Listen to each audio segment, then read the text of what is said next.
Hello, small groups. First of all, my deepest apologies. I totally forgot to do a video on the day I was leaving for the beach, and then last week I was on vacation. So I'm back with the videos.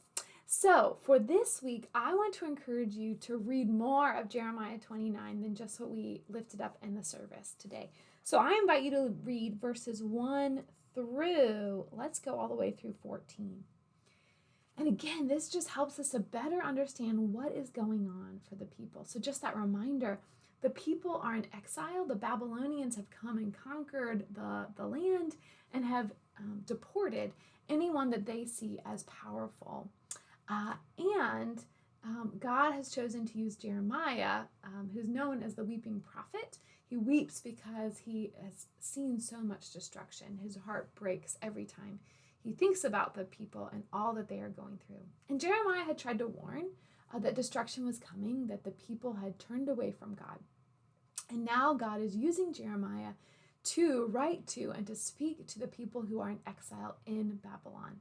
And again, it's not the words that the people really want to hear.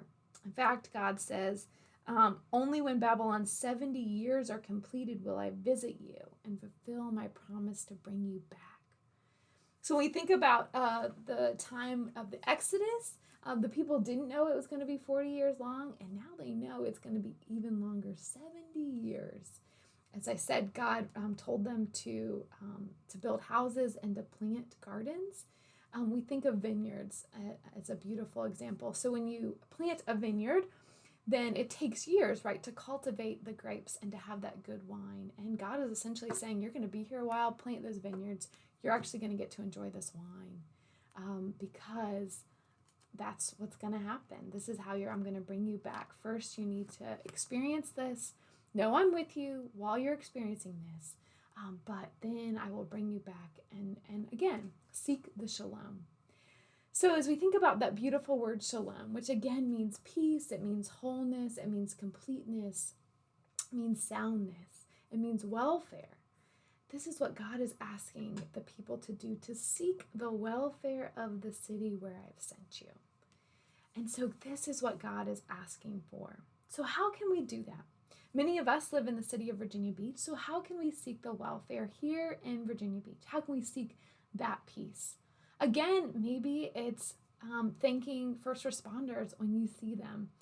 I often go to a Kroger, and the fire department often uses that same Kroger. Of course, I usually see the big fire engine in the back of the parking lot to know they're there. And so maybe that means when I see them in the Kroger, saying hello and thanking them for all their service and just engaging with them to remind them that they are supported. Maybe it, again, means doing the same thing to a first responder, to a police officer, making sure they know that we support them, we love them, we care for them.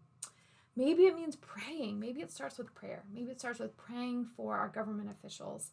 Maybe you have been disappointed in our government leaders, and even more reason to pray for them. Maybe it starts with your neighbors. Maybe God is calling you this week to get to know your neighbors. If you go out walking, though it's very warm, talking to them. I know whenever my husband and I do yard work, we just tend to see more people out walking and see neighbors out doing yard work as well. And it's a great time to just engage and find out how they're doing. Several of our neighbors have puppies, and so it's always good to ask how the puppies are doing. People love to talk about their puppies. So again, what are those entry points to get to know people better? Because again, God's called us to plant gardens and to eat from them, to build houses, to become a part of this community. Just that reminder, we are ambassadors. As Paul writes in 2 Corinthians 5:20, we are ambassadors for Christ, called to be first citizens of the kingdom of God, to plant ourselves in our community. So how can we be those good ambassadors? All right, friends, I hope you're doing well. Have a wonderful holiday weekend and stay safe. And as always, I'm here to pray for you in any way I can.